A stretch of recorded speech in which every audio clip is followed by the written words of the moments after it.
Hi, I'm Jackie. Hi, I'm Tim. Welcome to the Courageous Hearts podcast. Yeah, welcome, you guys. Tim, I have a question. Ask. Do you ever feel like nothing's wrong, but nothing really feels right either? You're kind of just stuck in this middle. Like life looks good, but you feel a little stuck? No. No? Just must be me, I guess. I guess I'm out. Because I'm on the wrong podcast. It's I feel I felt that way the other day. To be quite honest with you, like Do tell. I felt that way the other day.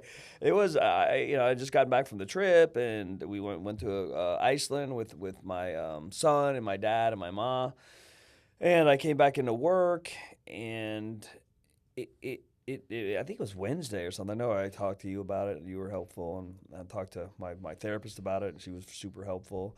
I just felt like everything looks good, like everything looked good. Like I just got back from the trip, a beautiful time, a beautiful connections with my dad and mom and my son, and everything's thriving, everything's thriving, and I just felt that feeling like I just nothing was wrong, and inside I felt like all kinds of things were wrong. Like because it's a feeling that goes on for me, and I know we talked about this in an earlier podcast. It rolls back to I'm not doing enough, which means at the deeper core level I'm not enough. That's all it is. So it rolls back, and I was able to see it and get support in it, and it's a rough spot. Yeah. First of all, I see this happens a lot with high functioning individuals. It's like you go, go, go, go, and then you're at this place in your life that you've checked all these boxes and all these things that you thought were going to bring happiness and did for a while, right? I felt like that when I worked in corporate America. I was there for, 20 years of my life. And then, but out of that, I would say like 5 years, I was really dissatisfied. I was really like, there's got to be more. But my nervous system, I'm the kind of person that it takes me a long time to leave places. And because my nervous system will choose safety over fulfillment. My nervous system will. It's similar to that. Yeah, I will stay in a lot of pain because it's familiar. Like my nervous system will stay in a lot of pain, and earlier in life, it was more sustainable than it is currently in my life. Because I recognize I've always recognized this, that time is limited. I don't care if you're 20, I don't care if you're 50. Time is a limited commodity, and to be unhappy and dissatisfied I don't have the length of time. That's why a day on Wednesday, it's like I get to get in and do some whatever work that has to be done around this so that I can start to create some movement. To your point earlier, I know a lot of people in relationship with professionally and otherwise that, and I can be one of these people that, has the cars, has the stuff, goes on the vacations, has the beautiful children, the beautiful wife, whatever that looks like, and people would say from the outside, like, wow, this, not knowing me, that wow, this kid or this young man, whatever, has it together, and I am literally stuck, and then that stuck, I am falling apart. Yeah. Totally falling apart. Like on the inside, just completely falling apart. Yeah, that happened to me like around the time I was about to turn 30. I had everything that I thought I wanted at that time. I had an amazing career, married, big home, a nice car, 3 healthy children, all the things, jet setting. And I was really, really, it was probably one of the lowest times in my life. And it was because I was not living an authentic life. I was living what I thought I How should old be were you? living. I was probably about 30. Okay. Yeah. Yeah, I was, and then I thought it, must be me, Mm. right? Like, what else can I ask for? It's me. I'm broken. I will never be happy. I don't know, you know? And that's when that was, I think, my first big dark night of the soul. Mm. It was like everything that I had done that made me feel better no longer worked. And I had no idea what the heck to do. And um, that's when I found like TLC and Rita, and I actually met you around that time. And it was brought to my attention because I was really new to this type of work. It was almost 20 years ago. Jeez. No, yeah. Pff, damn. That I wasn't living an authentic life. And what that what that meant was I didn't really know who I was. Mm. And I kept thinking I lost myself. And somebody said, well, you never really knew who you were. So how could you have lost yourself? Mm. Because when we're young, not just us, but we are in survival people pleasing. At least I was. Mm-hmm. And it was like, who do I have to be not to get in trouble with my parents? Who do I have to be not to be in trouble in school? And then, I went up into like these middle school ages, and it was like, well, who do I have to be liked? And who do I have to be popular? And then the boys come into play. And then it's like, well, who do I have to be to, be liked by this person or be in this relationship? And then, you move into getting married, and it's like, well, what does a good wife look like? And then you become a mom, and you're like, what does a mom look like? And what I created in my brain by myself was something that was not something sustainable for my mental health. So my husband at the time was somebody that traveled all the time for work. Mm-hmm. And I worked, and I had 3 young kids. I think my kids were all under the age of 7 at that time. And I thought because I worked, I thought when I got home, I just had to be home. Mm-hmm. So I didn't go to the gym because I thought, I shouldn't leave my kids with a sitter because I work, and when I'm home, I should be home with them. And then when my husband was home on the weekends, I thought, well, I shouldn't go to the gym, and I shouldn't have like lunch with friends because I have such limited time with him and the girls. So there was so much self-abandonment Mm-hmm. that went on. And I really had to like learn who I was at that time. Like, I remember a conversation that you and I had back then, and you were like, what do you like? What are your hobbies? And I had none. And you were like, you should try, like, sign up for anything and everything and see what you like. And I remember I tried playing golf, and I went to like a cake baking class, and I went to a dance class to figure out what I liked and what I didn't like. Right. And then finding what I liked and creating more of it. And then the big thing that I had to learn was like, me making time for me didn't mean I was selfish. It meant that I got to kind of fill my tank up Mm-hmm. so that I could show up as a better mom and partner, because a Jackie that doesn't take time for herself creates a really overwhelmed, unhappy, snippety, ultimately depressed. I was Mm-hmm. depressed woman. Mm-hmm. And that doesn't help anyone. No. I love the dark night of the soul, and I've had many. I've probably many being 3 to 4, 3 to 5. I know the last one that I had was towards the probably I was 47, but it was towards the end of a long-term relationship, and I had gotten into another business relationship at the same time. I was miserable.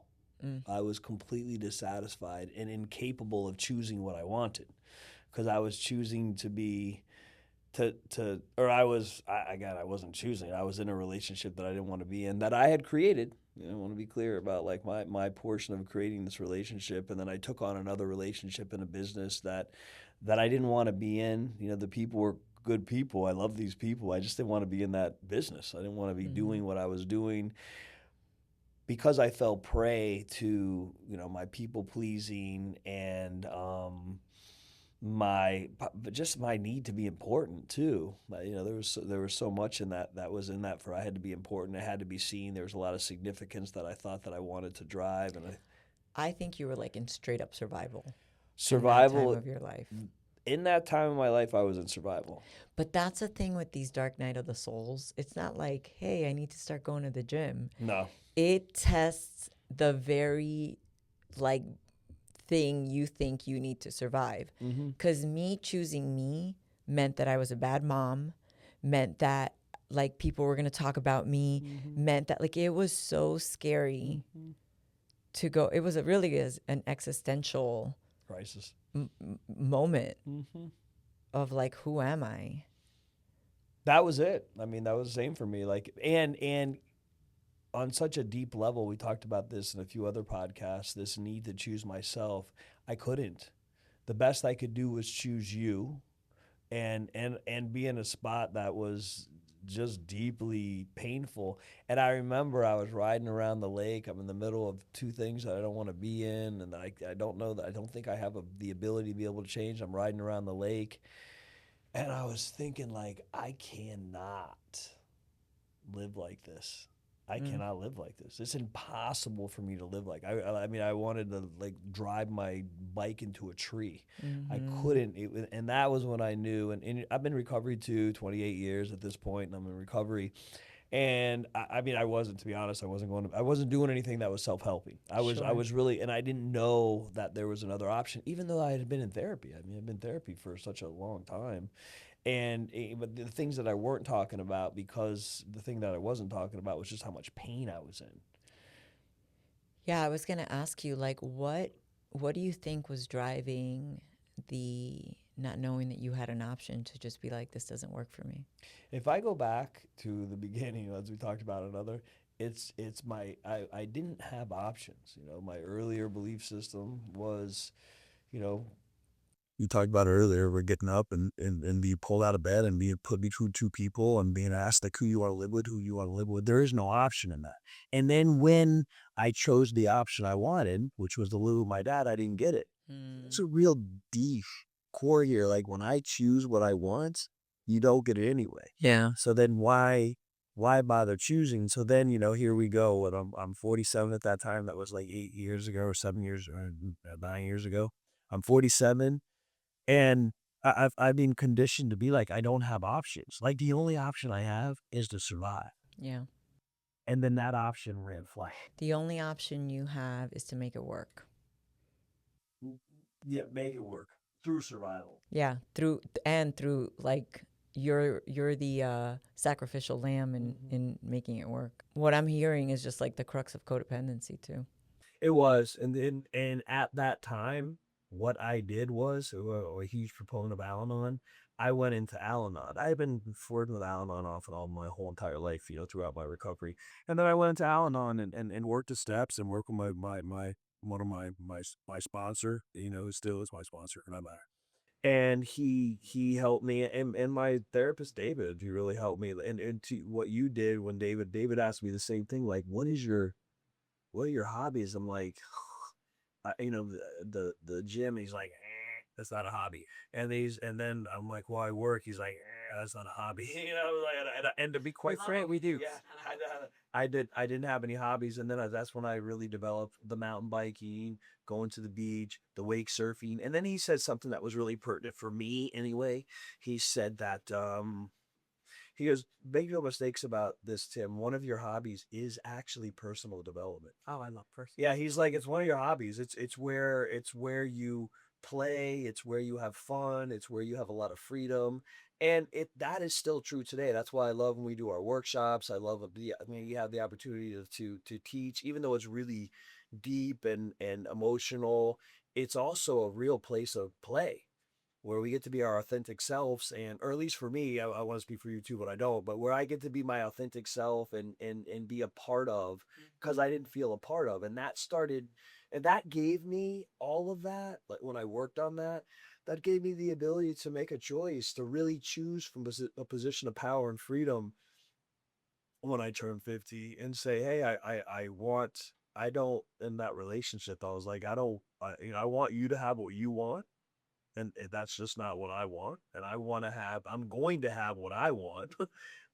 And we get to, and I really got to stand. And that was, it took me some time. I mean, I got out of the initial pain of that dark night of the soul, within a period of time. Well, it was a couple of years of work of that type of work, of developing who I was, which just never got developed. I didn't get to play as a kid. I was busy working, surviving, making sure, people were okay, my environment was okay. Yeah. Yeah, I can totally relate to that. As you're talking, my brain's like bing, bing, bing, bing. Um, I'm really interested in learning more about some of your insights from Al-Anon. Well, I believe that was such a powerful program for me because I think the crux of all the personally, and this is a personal opinion, and in my experience, the crux of all the addiction pieces are inappropriate relations with people, places, persons, or things. And that's why I learned that I'm important. My choices are important. What I want matters. And, on a deeper level, it gave me a sense of self that I mean, at times I just hadn't had that before. And so Al Anon really helped me choose myself. Yeah, I love that. I think for me, a big watch out for me is my victim mentality. Mm-hmm. And I remember, I know I've talked about this before. The first time somebody said, are you aware? I mean, it came up yesterday in our coaching, because it's one of those things where I can feel powerless very quickly. My first reaction is like, going into my story, Mm-hmm. going into that childhood story, and feeling like this is forever, or I don't have another option, or this is happening to me. I have to take a breath, Mm-hmm. and I have to really get centered in what is in my control. How am I creating this? And what is in my control? Mm-hmm. And there are times. I think that there are times that we are victimized, or we're gonna feel like we're in victim. So I don't want to make victim a bad word. But I think, like, I used to really live in that space. And there are times now when I'll come to you and I'll say, okay, I need to vent, and I totally know I'm in victim, and I need to be here for a little bit. Like, I need to be here I need to marinate in this victim for a minute. But then I'm like, okay, I'm ready to look at my part and take responsibility over what's happening. It's when victim is like driving the bus and I don't know that I'm on the bus, Mm-hmm. and it happens. Like, we were with our mentor yesterday, and it came up, and she pointed it out to me, and she said, I want you to stay out of your story. And because when I go into my story, what did she say? When I go into my story, I create victim for myself, because there is a deep need for me to get justice. Mm. And that all comes from my childhood, because I experienced injustice, and there is just this need for me to see, for everyone to see who hurt me and how fucked up they were. And did you see what they did to me? Mm-hmm. And really, I pay the biggest cost. And she asked me a really great question last night. Do you need to be in story and create victim for there to be justice? And my first answer was yes, because what the fuck? And then I knew that was wrong. So I took a deep breath and I thought, okay, well, how could justice be served? How could there be justice without all of that? And then it was like, oh, yeah, no, I don't need to do that. Justice is served by me being happy, by me being in a healthy relationship, by me shining, by me playing big, by me having a big, beautiful, juicy life. That's the ultimate justice. That's the ultimate win. That is. And that for me takes a conscious effort because that is not my thing. So that's always my work. So yeah, I get to be on when I start to feel powerless, when my anger, when I start to get that righteous anger, that's a big clue for me that I'm moving into this spot. So today, because we just had the session yesterday, now that I was aware that like, oh, I'm in my story all the time, because this is another way for me to be more in my feminine versus my masculine. Because when I'm in my story and I go to victim, I'm like a fuck you victim. I persecute. And you know what I should do? And you know, and I'm going to send a text message. You know, I don't do it. Thank God I've matured a bit. But man, I caught myself like 10 times going into like, and if I see this person, here's what I'm going to do. You know what you just said, that's the healing process of having one experience last night and then recognizing, and then the awareness piece is the primary aspect of us healing, I believe. And that's what you did. You know, I saw you do it today, and then you see it last night, and you're able to, you know, instead of move into that place where you're like, I'm going to get them. Because that was another thing I came about last night. There is no them. There is no monsters. That was something that That's what she said. She's like, you create monsters in your life. create monsters in your life, and there is no monster. To go into victim so I can get justice. That's right. And then there's not monsters. This is us leaving a life coming from these little girls and these little boys where it felt there wasn't monsters then. It still felt like there was monsters. There was a lot of, and I want to support these little boys and these little girls, that there was a lot of injustices. But Tim, think about, like, that is so deep. Like, just think about that for 1 minute. I create monsters in my life. So that could be, and I'm not talking about me, I'm talking about anyone. That could be the Starbucks person that didn't make your drink right. That could be the person that, you know, cut you off in traffic. That could be, you know, the cashier at the supermarket that was rude. And like, we spiral, right? We go into victim, like, how dare they, freaking asshole, cut me off. All in this quest for justification. Yeah. All in the quest to get big and powerful. Because if you're moving away from powerlessness into big and power, and as opposed to recognizing that you're the power, and that there's not someone out there in the world, that there's not a people, place, and person thing that can do to us anything. Yeah, and the thing is, like, anger feels powerful, but it's not power. We're giving our power away in that moment. It's the opposite. Yeah, and back in those days, and that we talked about, for me, Dark Night of the Soul, you know, I was angry and resentful, and I created, and it did feel powerful, like when I was working for those, for the you know, people that I was really connected with and I loved it, and it felt powerful when I was doing my little stuff behind the scenes, and I felt righteous, and I felt like I'm in charge and they're hurting me and I'm being, and it really was, it was powerlessness, and it created, I don't even like talking. It's an embarrassing time in my life, really, a shameful time in my life. It's hard to even talk about. And I burn buildings down. You know, that's what I do in that victim. And I was stuck to the point of what we created this podcast to be about in the first place. I was stuck in a place. And honestly, even though it wasn't true, it felt true. The only choice I had to get out was to create was the sabotage, as opposed to be honest and say, I don't want to do this anymore.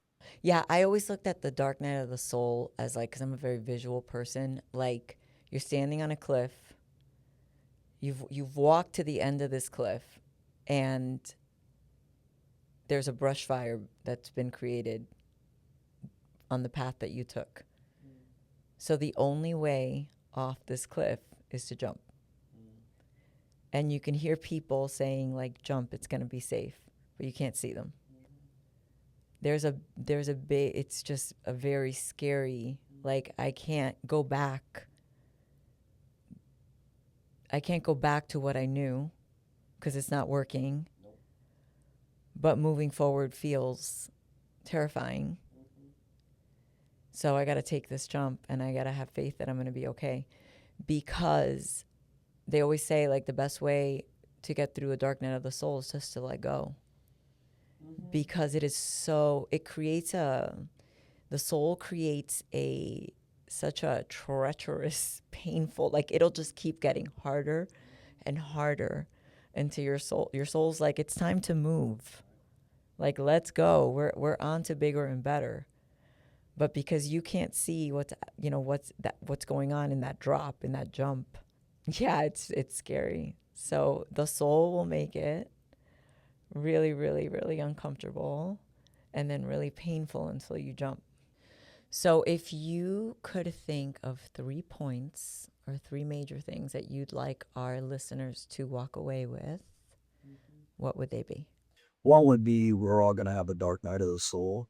Oh, I'm like on my 7th. We're all going to have a dark night of the soul, and we get to walk through, and we get to be supportive on the way through.